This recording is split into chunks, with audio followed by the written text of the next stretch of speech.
They step into the biggest shows with the biggest names. And sometimes they get written on or off in a moment's notice. It's time to find out all the dramatic details of what it's like to be a guest star. With your host, Pete Ferrero. Let's go. This is super exciting. I'm doing another one of the episodes of Guest Star, and I'm being joined by David Lascher. I mean, growing up as a person who watched a lot of 90s things, you are all over my television in the 90s. How you doing, man? How's it going? It's going very well. Thank you. Yeah. Nice to be with you. It's cool, man. I mean, I was going through and I watched a lot of this stuff. Is it, we're all talking about the 90s so much now, right? I mean, it is weird to think that finally the stuff that I grew up with is now getting its due, because I feel like forever it was like the 60s and the 70s. We heard about that, and I love that too, don't get me wrong, but the 90s is in full swing. This is an era that you were working in. Is it weird to see it all coming back to life like this? No, I kind of get it. The 90s are our kids' 60s, Yes. And it was a good time, really. I get why people are nostalgic for it. It was sort of an innocent time. It was a lot less complicated, without social media and a million streaming services, and everyone's sort of they came together on the same shows and things in pop culture, where everything now is so fragmented. Everyone watched Full House, everyone, gathered around the same things. And yeah, I understand the nostalgia. It is like the last of the era where like you were kind of talking about, where we all watched Roseanne or Growing Pains. It was must-see television, and there wasn't as many platforms. Like now we're in this era of so much content. There's almost too much content. I don't know, like we could talk about two things that we're both watching on two different streaming platforms and never have heard of either one of the things. It's a very weird time, right? Right, and they're both hit shows, and you might be completely unaware that one is even available. Exactly. But going back to this era of stuff, I talked to Monica Lacey, and anyway, she was talking to me about when in the 90s, that there's a group of kids that all kind of knew each other and hung out with each other, that they were all aware of each other, and they would go to like soda parties together. This is years ago. Were you involved in the soda party world? Oh my God, yeah, that guy named Alfie, I think his name was. Right, yeah. Mm-hmm. Through underage actor parties. Yeah, and like Brian Austin Green told me that he used to go to them. Lindsay Price used to go to them. So were you friendly with the group of those kids? Yeah, very much. I moved out here in 91, and I think Roseanne was like my first job. And you said you watched it, but I did. I had this funny scene where I'm hitting on Aunt Jackie. I had a great scene with Laurie Metcalf, I love it, man. I did. I watched. I want to ask you about. So you come to LA. You're acting before you get to LA, or where does the acting bug hit you, I guess? No, in New York. I grew up in New York, mm-hmm. and I was doing theater and commercials starting in like 9th grade. And I really didn't tell my friends. I would go from high school to the train station into the city, and I'd run around on auditions, and I just loved it. It was like total freedom for me. And then I started, I got a bunch of commercials. I did some off-Broadway shows, and then I got a TV pilot for NBC when I was in 10th grade. And then it didn't go. It was like a spin-off of the movie Stand By Me, and it was very cool. Yeah, they had really high hopes for it, and when it didn't go, I was crushed. It was like my first lesson of like, just because you got a pilot, you're only a tenth of the way there. Yeah. And then in 11th grade, I got the Nickelodeon series Hey Dude, which Nickelodeon had just started, really. So does it start with Hey Dude? Really, the acting starts with Hey Dude, yeah. I mean, this show is, talk about like phenomenon. I mean, when I talk to people and tell them that I was going to interview you, this is the show that everybody wants me to ask you about. And like, I mean, there's so many other shows that you've done since, but this one really has a special place in everybody's heart, maybe because it's in that specific time period where you had to be watching Nickelodeon at that time period, and you get it. So tell me about Hey Dude, so everybody who wants to know about it will be happy to hear this. Well, Hey Dude was Nickelodeon's first scripted sitcom. Right. And we shot in Tucson, Arizona. And it was probably, I think, April of my junior year. I turned 16 on the set. And it was myself and Christine Taylor, who, you know, we became very, very close, and Kelly Brown, and all the Nickelodeon, you know, moms and dad, you know, the executives were all there. We were all at a hotel, and we were filming at this ranch, and it was all physical comedy. You know, I was falling off horses, falling into water troughs, dumping food everywhere, and you know, it was kind of like the John Ritter School of Acting. I love it. It was a great time and great training for me. And we shot an episode in 5 days. So it was like a script read and then a rehearsal, then 3 days of shooting. It moved very, very fast. It was just a great time. And it becomes you know, a big show. As I said, if you were, you know, watching Nickelodeon, you know, all this stuff. Did this get you recognized a lot, this show, when you first started doing it?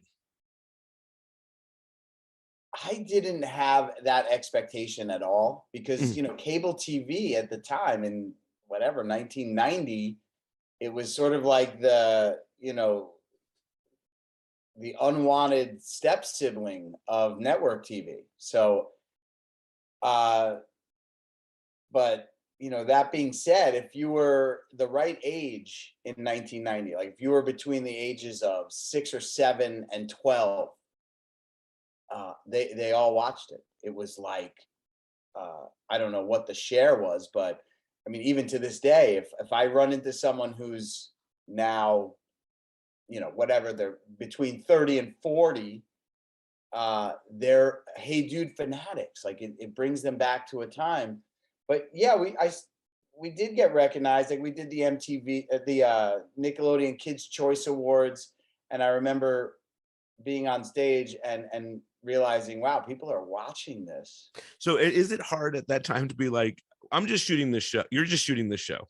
Yeah, right? In Arizona, totally disconnected, you know? No one is watching this show. We're just having a blast on set, filming this fun thing. Right. And then you come out, you know, out of the world, out of Tucson, and it's like, oh man, everybody's watching this. Or at least when I run into the people that are watching Nickelodeon, they're all watching the show. They know this show. Yeah, that was shocking to me. It was like a lesson of, you know, how powerful it is what we do. You know, we could film a show and we're in our little bubble, but it gets distributed across the world. And that was my first lesson in that. And I'm proud of the show. It was, you know, great writers. Graham Yost went on to do amazing things, and Lisa Malamed, and you know, it was a really talented group of people that were kind of you know, earning their chops or paying their dues and learning how to make comedy. You know, you were doing this show, you said, with Christine Taylor and a bunch of other kid actors at the time. So is it a shared experience where you're all in it together, kind of a thing, where it's like, we're making this and you're all realizing the success of the show? What is it like working with those other actors at that time? Yeah, Christine and I were about the same age. Kelly was a little older, and yeah, for Christine and I, it was very much like a simultaneous ride, and she was the only one that, you know, understood what we were going through.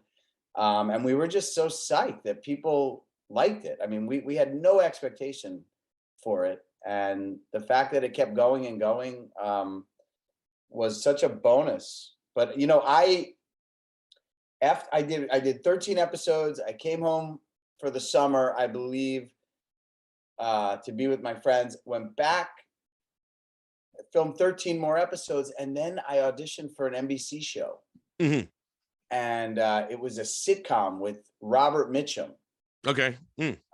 Playing my grandfather, with Juliette Lewis and Ben Savage playing my brother and sister. I mean, totally off the wall. Crazy. Crazy Robert cast. Mitchum in a sitcom and Juliette Lewis. I know. And Nickelodeon wouldn't let me out of my contract. Oh my God. And my father happened to be a partner at a big law firm, and his firm represented Viacom. And he found there was a loophole in the contract, and I left Hey Dude. I went and did 13 episodes of this show for NBC called The Family for Joe. Yeah. And when that got canceled after 13 episodes, I missed everybody back in Tucson. They were still going. And I asked if I could come back, and they said yes. And it was so, like, I don't know, they were so understanding, you know? What was the experience like going from doing this Nickelodeon show to going to an NBC show? Because it's a totally different world, I'd imagine. Yeah. Well, the dressing rooms were nicer. The pay was obviously better. There were a lot, just, you know, the perks and the things that don't matter. Yeah. But everything that did matter was exactly the same. The rehearsals, the, you know, collaboration with your director and your other actors. Everything I had learned working on Hey Dude served me so well on A Family for Joe. Although the one thing is that it was filmed in front of a live audience. And Hey Dude was not. No, Hey Dude Right. was remote. We took our time. We could do 100 takes, nobody watching. And the first episode of A Family for Joe, they were doing the cast intros, and right after that, you go into the scene one, and I started vomiting in a garbage can. I get it. Well, it's like live theater in a weird way. You know what I mean? Oh my God. Yeah. Live theater where you can... live theater, but you know that, you know, 20 million people are going to see it. I had to get over that hump. Yeah, and also it's, you know, it's live theater, but you can cut and whatnot, and you don't know, you know it all, but you can't connect those dots with that audience being there, right? That must have been, especially because with Hey Dude, you guys were all kind of doing your thing, and if it didn't work, you just did it again. Right, we were just playing. Yeah, this was like, you know, Brandon Tartikoff sitting there in the front row, like the NBC suite of executives are staring at you, and it's a different. It was a lot more pressure, but I think after I vomited, I was fine for the next 12. Right. Okay, so you do Hey Dude, and now you're going to start doing some guest star stuff, and you walk into Roseanne, which we just kind of started talking about, and that's it's an epic show. Everybody's watching it. It's really becoming pretty popular at the time. What is it like walking into that set? I mean, I know you're an actor, so you try not to be affected by some of that, but you have to say, oh my God, this is an ABC huge show, and here you are, you know, coming in to have this scene with Aunt Jackie, and I think you have something with what's her character's name, Darlene, Sarah. right? Yeah, or Sarah. Yeah. Mm-hmm. So what's Roseanne like? Yeah, it was a little surreal because they were at their peak at that point, and she had Tom Arnold around. She was in the tabloids all the time, and she was very eccentric. I remember. Mm-hmm. I was intimidated, but you know, I was just you know, you learn to be around that type of stuff. You know, I did Full House after that. Then I did Step by Step, you know, with, you know, Patrick Duffy and Suzanne Summers, who at the time, like, to me, were like huge stars. And you just, you just realize they're actors. They're regular people showing up to do a job, just like you. You know, Sure. you learn that pretty quick. Of course. What did you think of the Roseanne experience? You said that she was in the tabloids. I don't know when she sang the national anthem in that week. That was a huge deal. But I feel like when you get there, there is something going on with Roseanne that is, epically big in tabloid world. Did that add a? Yeah, I think she brought Tom Arnold on as like the head writer, or something had happened, because he was somewhat running the show, and I didn't remember like who to listen to, but he was very outspoken, and he was sort of her mouthpiece. And I think that's what was going on at the time. She was dating Tom Arnold and just brought him on to run her number one show. Yeah. I mean, that must be so. And your scene is awesome. Like you go and you hit on Aunt Jackie, and it's all a setup to try to get her out of the party. If you Right. Yeah. And she's flattered, right? Yeah, she's so flattered, and then you like refer to her as the old broad, I think, or which you probably can never say today. Oh, and she's seriously still one of the greatest actresses around, you know? Yeah, absolutely. What about Sarah Gilbert and whatnot? Are you friendly with her at that time too?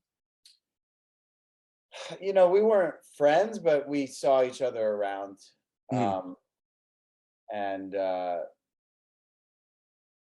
it was more like, then I did 90210, and that changed everything for me. Yeah, I want to get to that. And I'm going to ask you about that. Talk me through Full House though, because that's another one of these huge ABC shows. Somebody told me that the Camerons were always very sweet and whatnot. Did you have that a similar experience?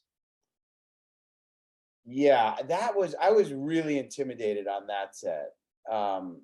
Candace was a sweetheart, and we ended up doing a movie together a few years later.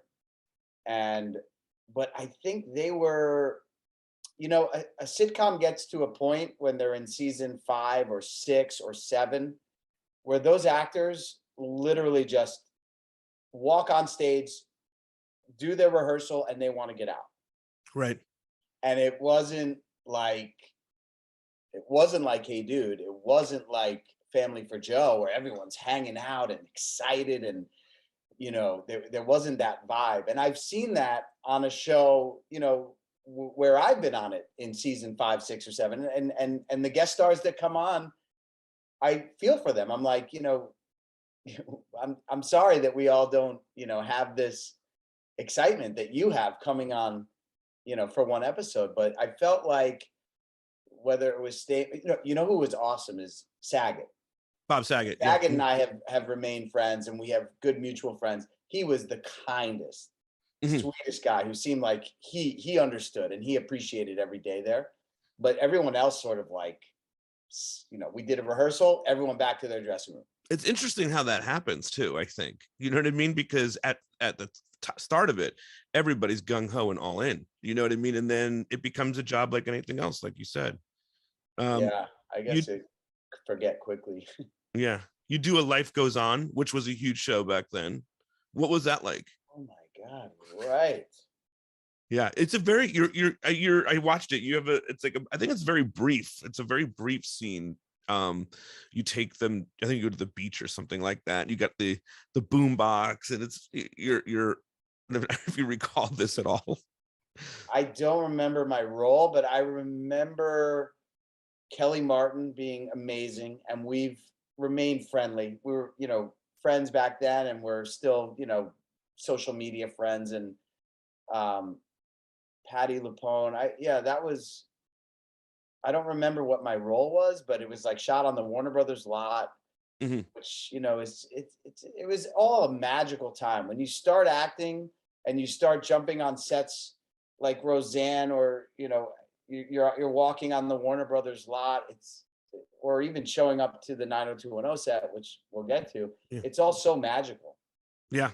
And step by step, you said, you kind of referenced John Ritter before, so you had to be aware of Three's Company and how iconic those actors were. So to do a show with Suzanne Summers had to be pretty dope at that time. Yeah.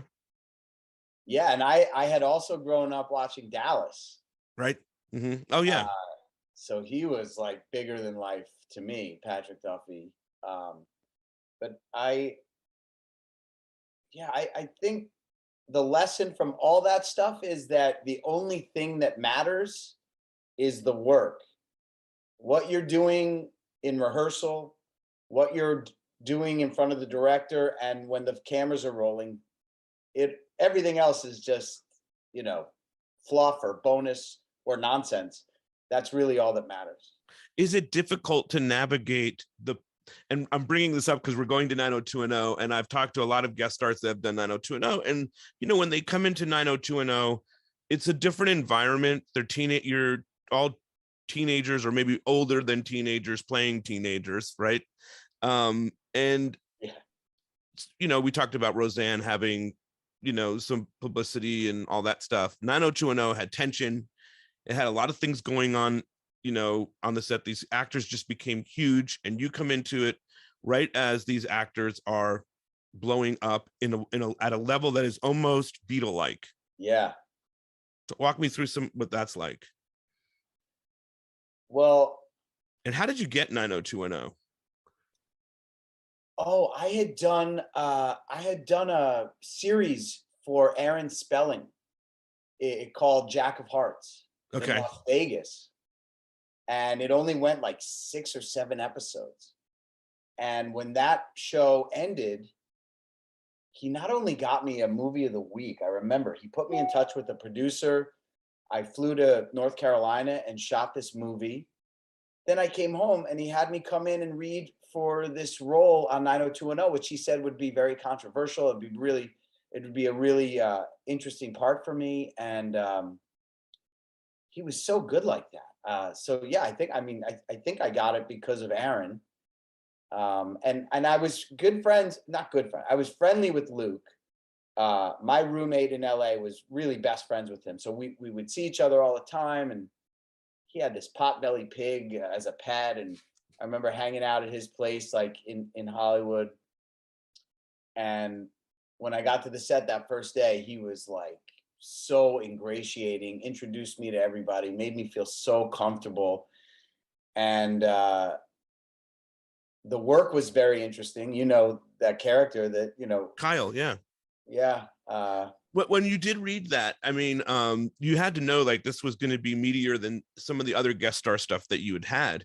So this is a pretty big part, and it's a very significant part. I mean, it is one of those parts in 90210, I think that's, everybody throws the word iconic around, but it definitely becomes that, right? Because of what the character is. The character, I don't know that he ever says that he's gay, but he's definitely exploring it. Right. I don't know that it comes. Yeah, which is so honest, right? I mean, it's Yeah. not like one day you're like, oh, I'm a homosexual. This is how a teenager figures it out. He tries to date the hottest girl on the beach and Yeah. has, I mean, it was written so honestly. And then, if that episode was done today, it would have it would blend in with a lot of the other, not even controversial. It just, mainstream storyline today. But in the early 90s, it's a huge deal. Risky episode. And it's a risky episode for you to play. I mean, it's a tough character for you to play. How do you develop Kyle?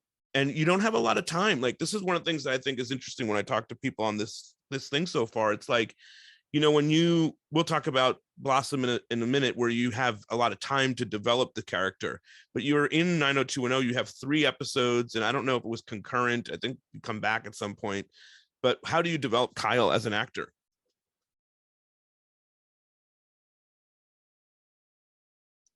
I think it was very relatable because it was written so subtly. He picks the most beautiful girl on the beach, Kelly, and he's just not into her, and he's confused by that.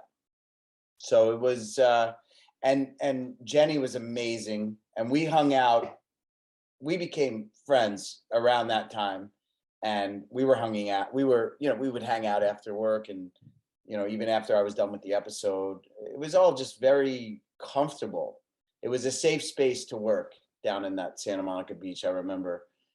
And Charles Rosen, and I forget who directed it, they were all just so supportive and made it a very safe space to, to play that role. Going back to watching those guys become so famous, and that moment you're sort of on the outskirts of that, right? I mean, you're a visiting actor to this set. What was that like to see?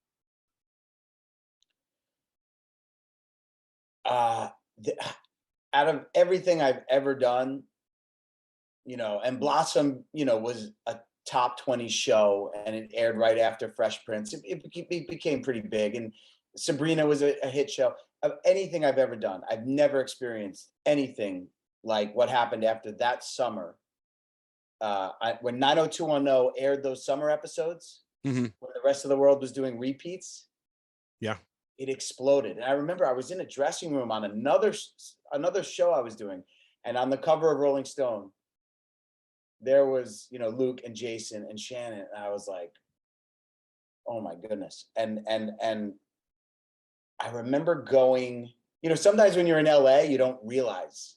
sure. Then you go somewhere in middle America, or, I had gone to New Orleans with my roommate, Doug Ellen, who went on to create Entourage. And he took me to my first Jazz Fest in New Orleans.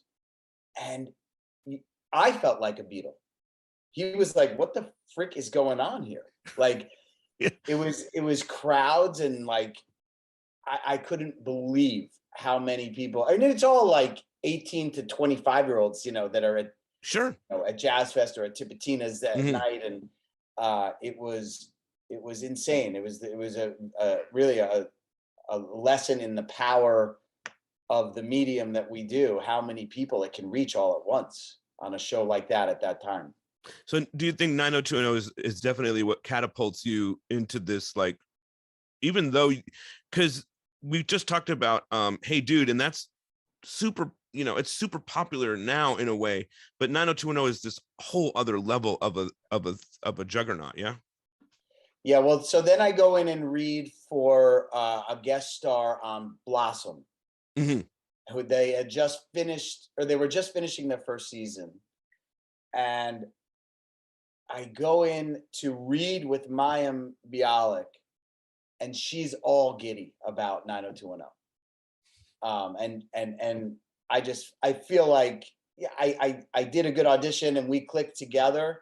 But I feel like her having seen 90210, she probably went, to Don Rio or Paul Witt and said, I want this guy to be my boyfriend. And so then I did that one episode. It was the season finale of season 1, and they literally called the next day to offer me 3 seasons. That's amazing. I watched this too. I watched your debut when you and Blossom start dating, and it's a really awesome stuff. It's also another like iconic television moment, because you get brought in and there's like a cliffhanger, right? Like you ask her to run away with you and all of this stuff, and it's really awesome stuff, man. Do you remember coming into Blossom, another big show? What was that like for you? You have this, you're a Beatle sort of, right, an offshoot of the Beatles, because you're the Right. 90210. I'm like the 5th Beatle. Yeah, exactly. Sure. And now you come into Blossom. What is that like for you, man?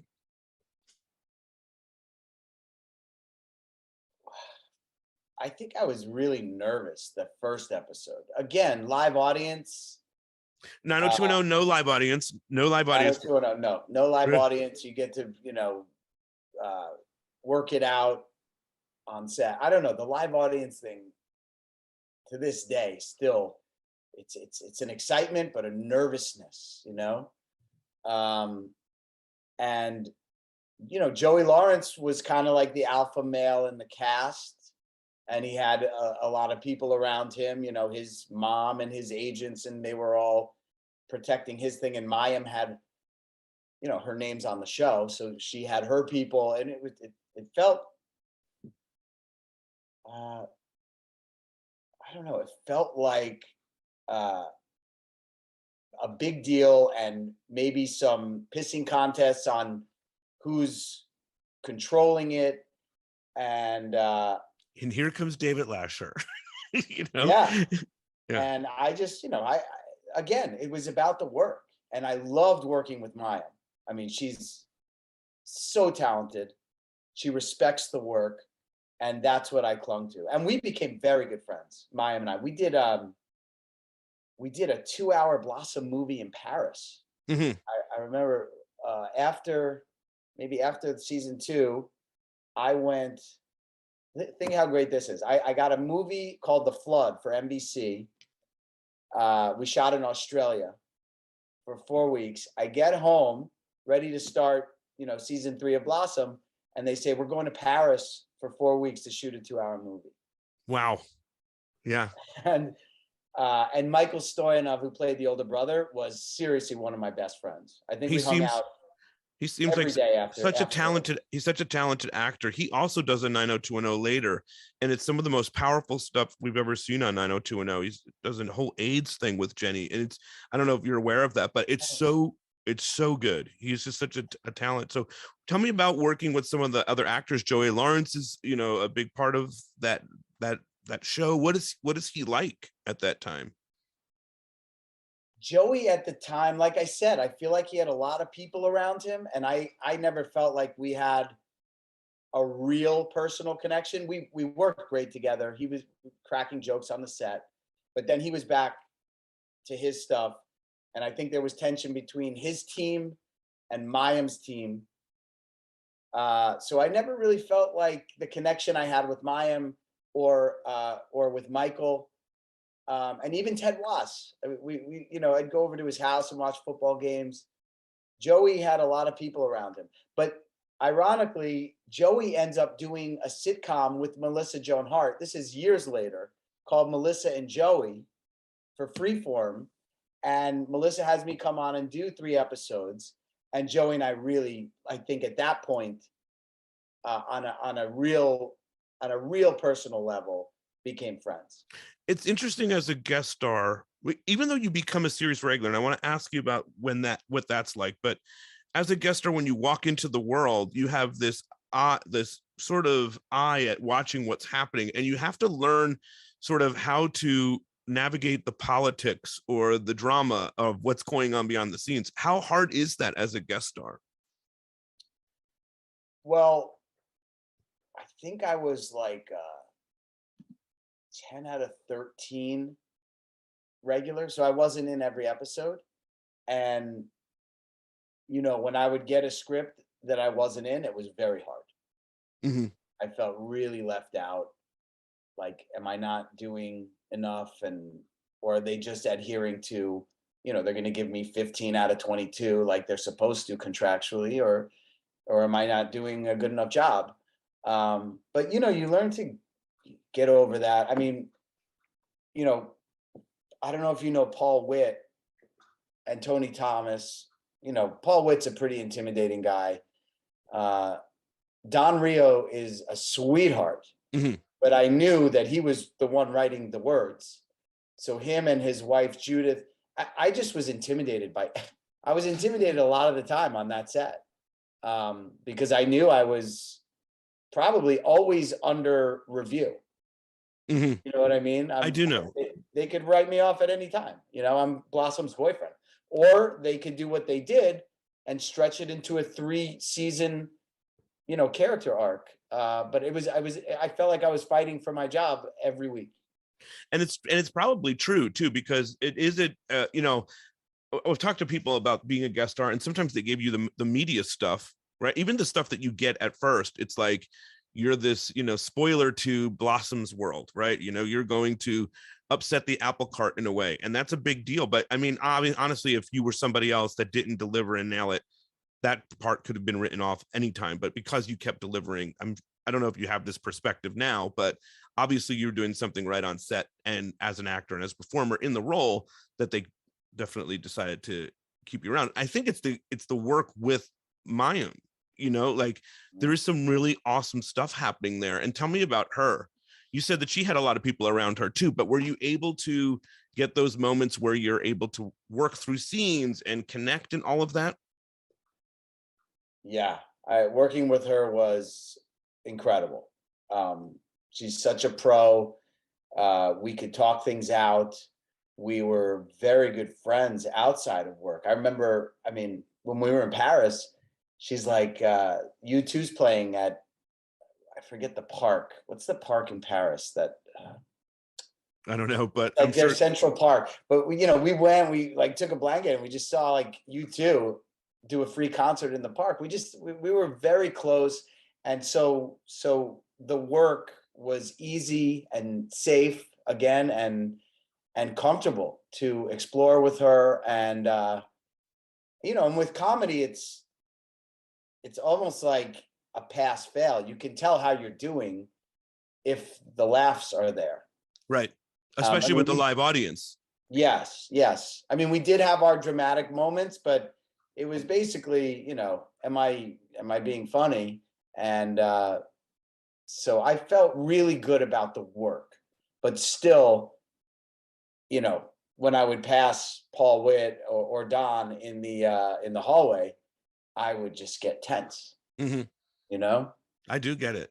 In terms of the character, Vinny, how close were you to that character? Not that close. Vinny was like, they thought he was a rebel, but he was really a kid whose parents didn't pay attention to him. So he acted tough, but he was all heart. So I related to him, but I didn't have that sort of neglected, probably painful childhood that he had, Sure. which is why he loved Blossom and her normal family. He was like, he spent every second there.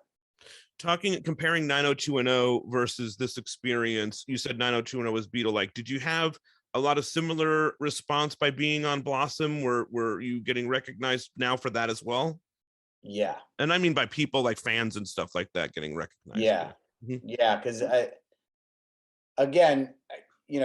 we were on our little stage at Sunset Gower, and you'd have to leave LA to see what Sure. the response was. But I think at the time, back then you would do like signings at malls Mhm. and stuff like that. And yeah, there were malls with like 3 levels of kids, and they would have to take me in the back and sneak me out the back. And it was only a short, it was a 3-season run, but it was, yeah, I remember it, my parents would come. There was one in Long Island, New York, and my parents were like, whoa, What is happening here? Yeah. Yeah. And you have you do Clueless, the TV show, but I think when you were with me last time, you said that they were considering you for Clueless, the movie. Do you have that story? Yeah. Or what is that story again? Yeah, I read many times to play the Paul Rudd role in the movie. And yeah, I read with Alicia, and I guess, I don't know if she didn't like me, or I ended up not getting it. But then like a year later, they called me and said, Amy Heckerling wants to offer you the role in the series. You were second choice for the movie.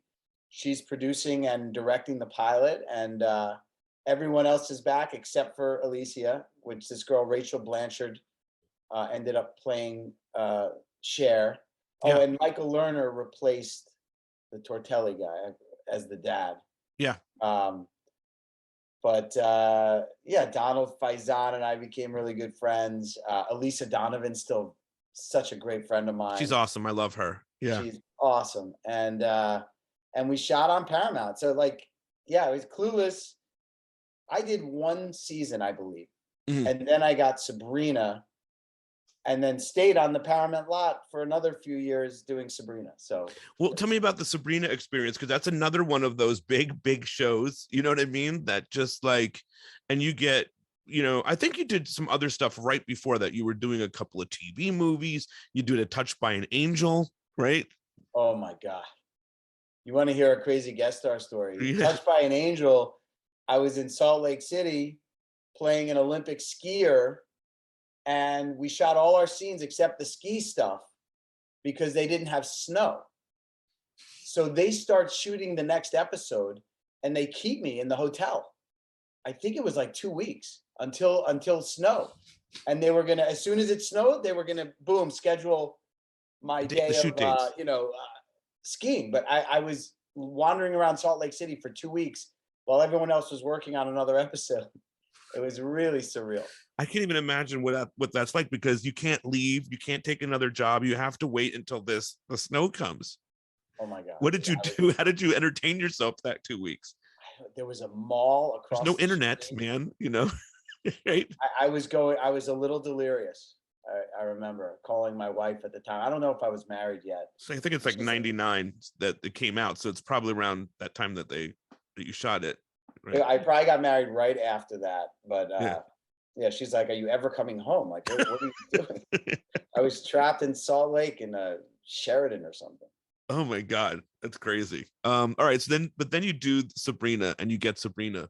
What is she like, Melissa, and coming onto that set? Is it like now by this point you've done these other shows and you're kind of ready for it, or is it still every time you walk in you have to like learn the new what is this world going to be like? Do you have to like reset yourself to learn the politics on a set, or is it not like that because you're aware of Melissa? Well, again, Melissa and I had done a movie for NBC a few years earlier.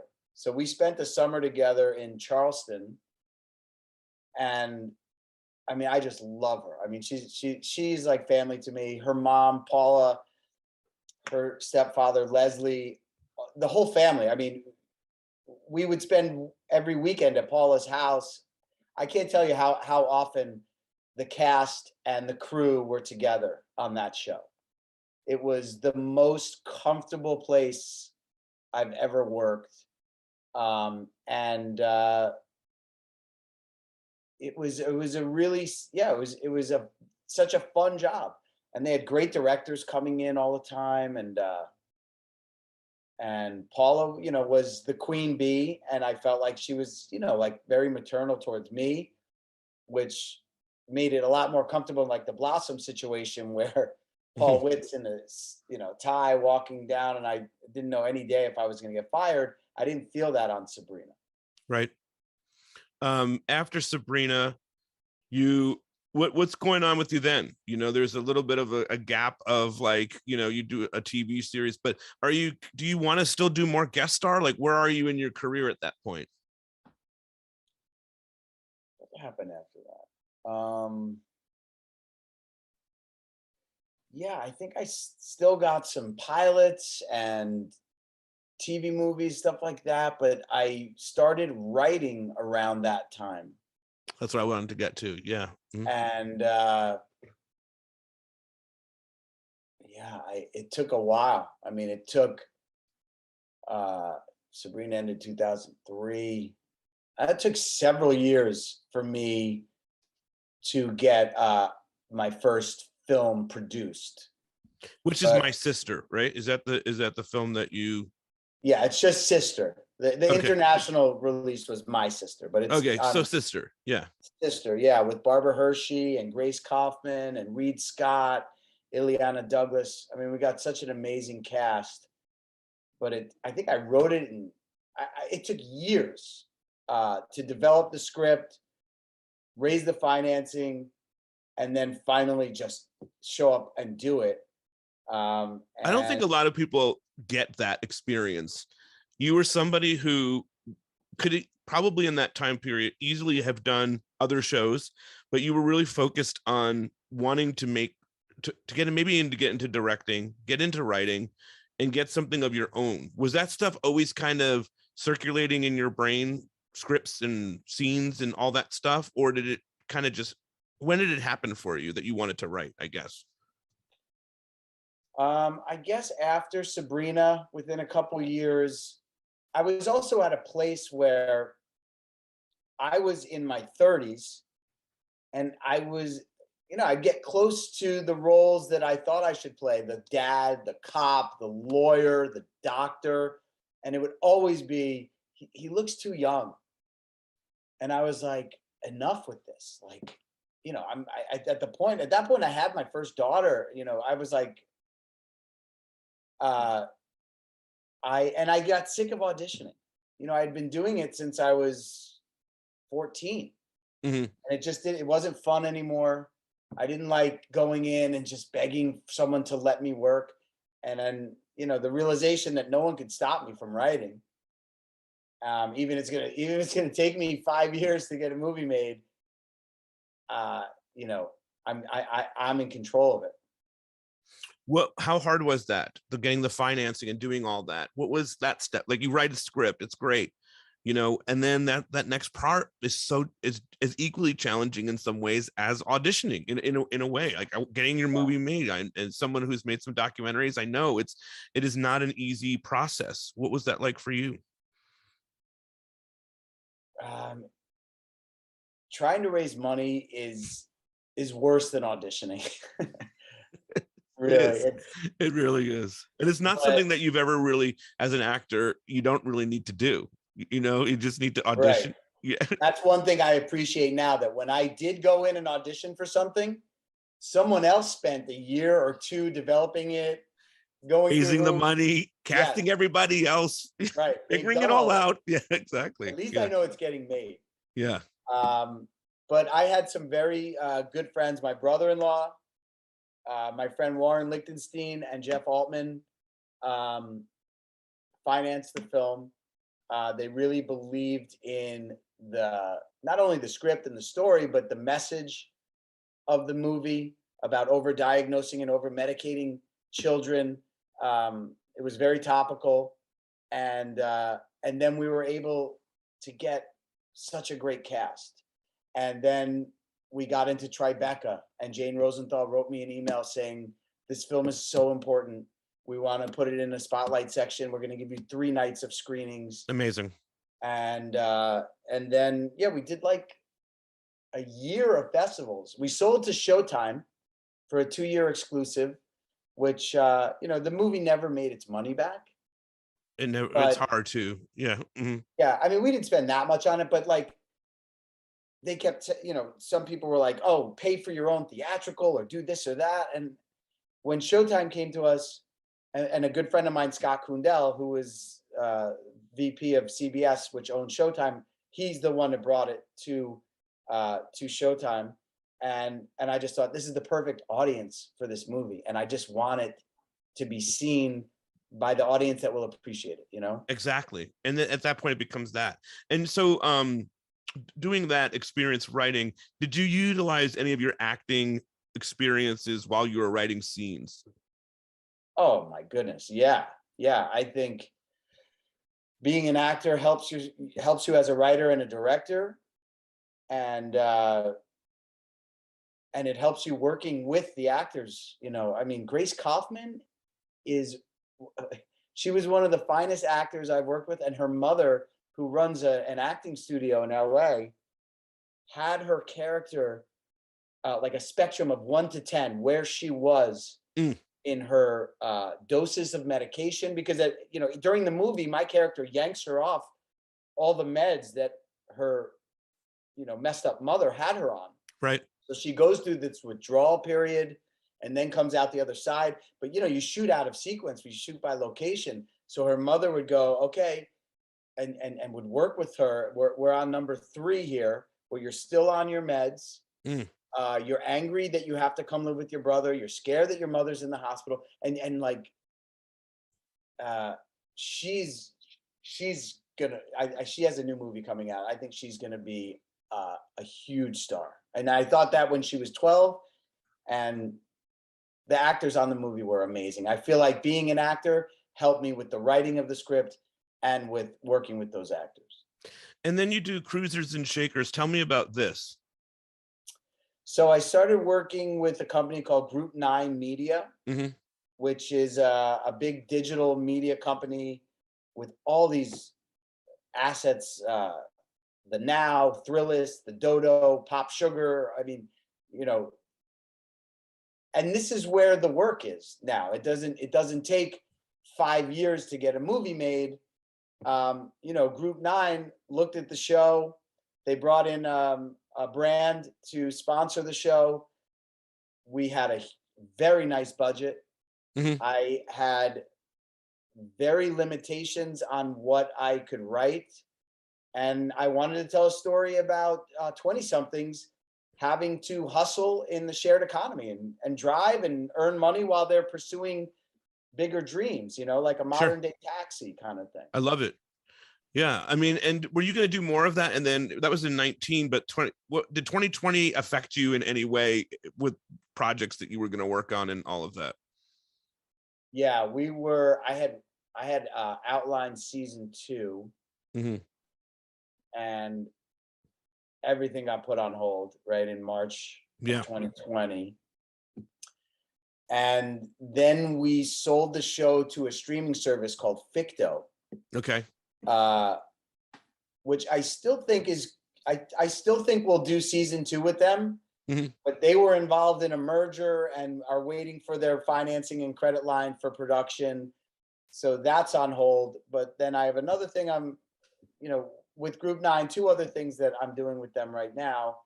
And it's a faster pace of work than trying to do a feature film or network TV. And it's just I'm very grateful to have that digital content space to work.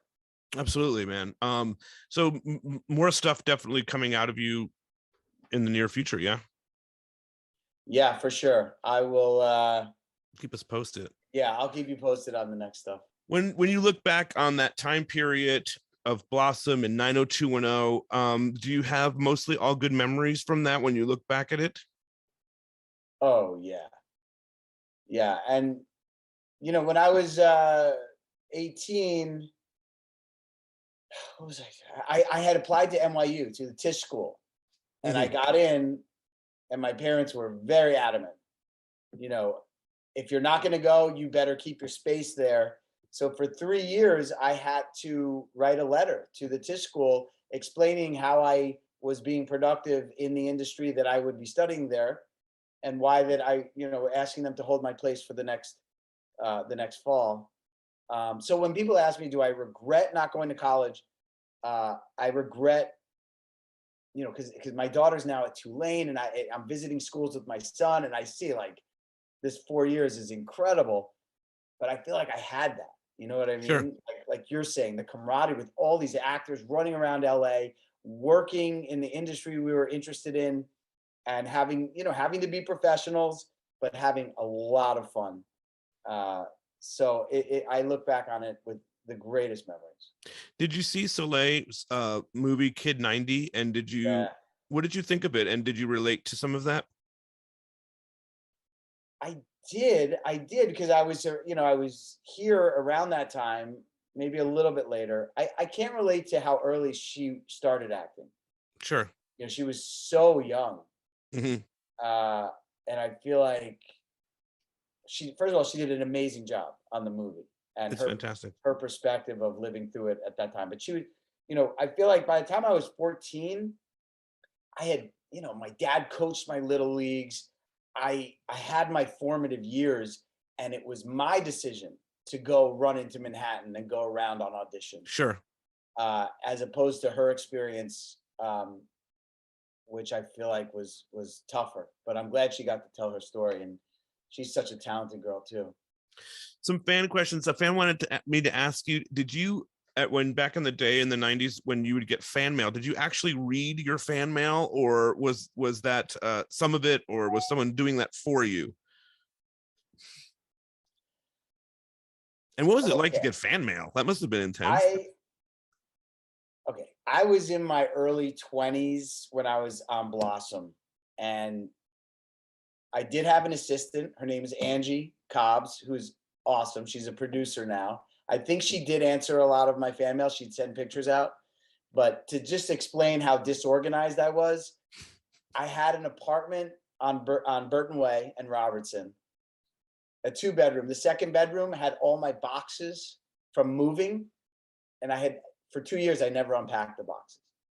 Got So it. to organize fan mail was like beyond what I was capable of. Not happening. Yeah. No.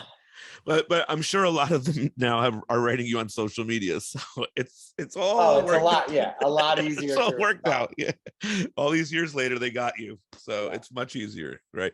I wanted last question about social media. I was talking to someone this week, and they were like, "Can you imagine what the '90s would have been like if social media was in the mix?" What's your take on social media now versus if it had been around in the '90s? Would it have been helpful? Would it have been, what what would it have been like in your perspective? I don't know. I think there are arguments to it would have been helpful, and argument to where it might have gotten me into trouble. Um, and again, I don't know if Blossom or 90210 or even Sabrina would have gotten that big of an audience had people had the distractions of TikTok and Instagram and Netflix, Amazon, Hulu. All of that. Yeah, we had those audiences because there weren't a million distractions. So I'm glad that I came up during a time without social media. And I feel bad for people who get caught up in saying the wrong thing. I mean, you see what happens. Oh It's my like God, yeah. Well, one also I wrong feel word. like in the '90s it was about the work, right? Like you you wanted to do the next job so that you can do more work. And with the influencers and all of that stuff, some people are getting hired because they're an influencer now. And I don't know that that is about the work. It becomes about who's going to bring eyes to a series, right? So I think it's just a different era, Yeah. you know. My daughter Chelsea, this is a quick story. Her babysitter is named Jax, Jax, and she during COVID started writing these little songs on TikTok. So she asked Chelsea, "Can you come do a song with me through the kid I babysit's perspective?" So she ends up doing this song with Jax. We end up Jax goes on the Ellen show and just completely blows up.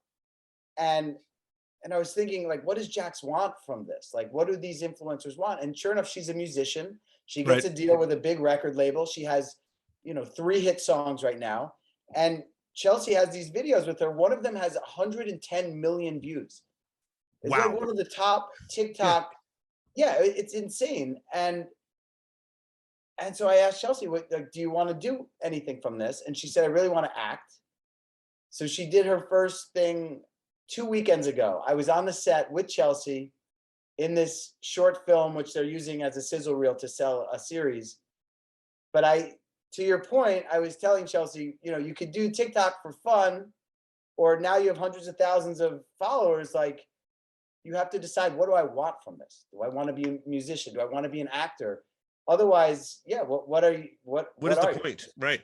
A And the promoter. thing is, like, for you, I'm curious, I didn't know this, so what is this experience like? Because now your parents went with you to set, and and when you wanted to be an actor, did you want this for her? And what do you think of this now that you're on the other side of the game, right? You're the parent with the kid actor. Yeah, I mean, I told her a few things. I said, number one, if you start getting upset when you don't get things, we're gonna stop. And Fine. number two, if it takes away from your schoolwork, your club soccer, and all the things that you love, we're gonna stop. This should just be fun. And sure enough, her second audition, she got it. We went on set, and it was so much fun. I mean, she loved every second of it, even the sitting around, and she was watching all the makeup people and the wardrobe, and then when the cameras were rolling, the director was awesome, and she had a great experience. And as soon as it's not a great experience, there's no harm done. We're done. Yeah, I love it, man. Well, thank you for taking your time here. This has been fun catching up and going through all your stuff, man. I think the world of you. I think you're such a talented actor, and I can't wait to see what else you got coming down the line, man. You too, man. Congrats on the new podcast, and hit me up Appreciate it. anytime. I love talking to you. All right, you too, man. All right, cool. Have a good one. All right, you too. Take care. Okay, that was David Lascher, a really, really awesome interview. He's a great guest, and I hope to do more with him down the line. Next week, super excited, Melanie Smith.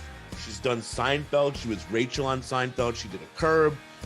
Star Trek, and definitely 90210 fans will know her. So I'm super excited for that. That's next week on Guest Star. And if there are guest stars you would like to see me interview, send them to me at our Instagram account, Guest Star Show, and I will do my best to make it happen. Anyway, see you all next week. I hope you had a wonderful holiday, and this has been Guest Star.